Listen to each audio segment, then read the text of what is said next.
Shah news में आपका इस्तकबाल है। ताज़ा तरीन खबरों के लिए देखते रहिए शाह न्यूज।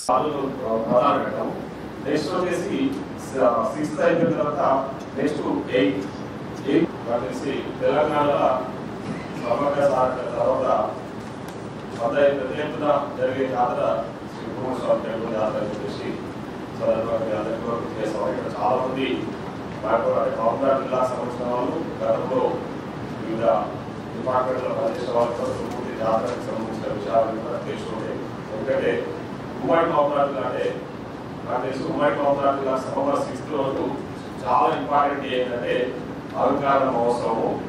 అలంకరణ మహోత్సవం ఏంటంటే స్వామివారికి సంబంధించిన ఏదైతే ఆభరణాలు ఉంటాయో ఆభరణాలు అన్ని కూడా గురు అంటే ఆత్మగురు బ్యాంక్ నుంచి తీసుకొని అక్కడ ఊరేగింపు కూడా తీసుకొచ్చేసి మనము టేబుల్ తీసుకొచ్చేసి టేబుల్ దగ్గర దేవుడికి ఆలంకరించడం జరుగుతుంది. అది ఆ రోజు చాలా ప్రధానంగా ఆ రోజు ఇంపార్టెంట్ రోల్ ఏదైతే మినిమం 40-50,000 పీపుల్ ఆ రోజు అటెండ్ ఆ అద్దాల కోసం అక్కడ పూజ కాడ 4 o'clock అక్కడ పూజ అయిన తర్వాత స్వామివారి జాతర బ్రహ్మోత్సవానికి మీటింగ్ పెట్టుకున్నాము. అయితే ఇది మనకి అక్టోబర్ నెలాఖరు నుంచి అంటే 31వ తారీఖు నుంచి తర్వాత నవంబర్ 18 వరకు మనకి జాతర జరుగుతుంది. అంటే వీళ్ళ చాలామంది ఆల్రెడీ ఇక్కడ లాస్ట్ ఇయర్ జాతరలో కూడా పార్టిసిపేట్ చేస్తున్నారు, ఆ టైంకి ఉండి ఉంటారు. లాస్ట్ ఇయర్ మనం చేసినట్టే అంటే ప్రతి సంవత్సరం చేసినట్టే ఈ జాతరకి మనం అన్ని రకాల అరేంజ్మెంట్స్ చేయాల్సి ఉంది.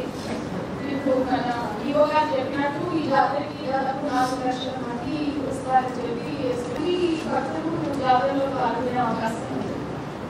కాబట్టి మనం ఇంకా బేసిక్ ఫెసిలిటీస్ ఏవైతే ఉన్నాయో ఈ డ్రింకింగ్ వాటర్ కానివ్వండి, టాయిలెట్స్ కానివ్వండి, ఎలక్ట్రిసిటీ కానివ్వండి, జనరల్ శానిటేషన్ కానివ్వండి, వీటన్నిటి ఇప్పుడు ఐడెంటిఫై చేసిన ఇష్యూస్ ని బట్టి యాక్షన్ ప్లాన్ తయారు చేసుకొని దాని ప్రకారం పనులు చేపట్టాల్సి ఉంది.